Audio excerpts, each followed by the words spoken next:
Hi guys. நம்ம தினந்தோறும் சாப்பிடுற சாப்பாட்ல சில உணவு வகைகளோ, சில காய்கறிகளையோ அதிகமா எடுத்துக்கிட்டா, அதனால நடக்கக்கூடிய பின்விளைவுகள பத்தி இந்த வீடியோல பார்க்கலாம்.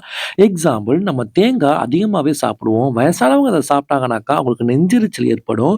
இதுவே இளம் வயதுக்காரங்க சாப்பிட்டாங்கனாக்கா, நெஞ்சை கரிக்கும். அதுக்கப்புறம் பார்த்தீங்கன்னாக்கா, மிளகு. மிளக வந்து சாப்பிடும் பொழுது, கொஞ்சம் பலமில்லாதவர்கள் வந்து அவங்களுடைய உடம்பு வந்து என்ன ஆகும்னாக்கா, அதிக உஷ்ணத்த வந்து சந்திக்க நேரிடும். எரிச்சல் உண்டாகும் உடம்புக்குள்ள.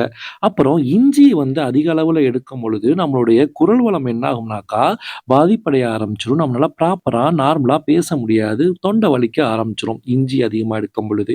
முருங்கைக்காயிலேயே முத்தின முருங்கைக்காய சாப்பிடும் பொழுது நமக்கு வாய்வ உண்டாக்கி விட்டுரும். சேம் டைம் வந்து சளி பிடிக்கிறதுக்கும், இருமல் வர்றதுக்கும் அதிகமான வாய்ப்புகள் இதனால உண்டு.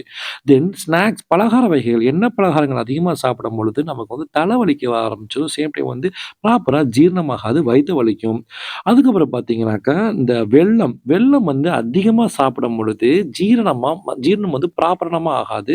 அது ரொம்ப ஒரு மாரி வந்து இன்கம்ஃபர்டபுளா வந்து ஃபீல் பண்ண வச்சுடும். அப்புறம் பச்சரிசி வந்து நீங்க அதிகமா சாப்பிட்டீங்கன்னாக்கா, ரத்த சோகைய வந்து உண்டாக்கி விட்டுடும். அது வந்து உங்கள வந்து ரொம்ப பலவீனமாவும் ஆக்கி விட்டுடும். அப்புறம் பேசிக்கான ஒரு விஷயம், வெங்காயம் நார்மலாவே ஆனியன்ஸ் வந்து எல்லாருமே சாப்பிடுவாங்க.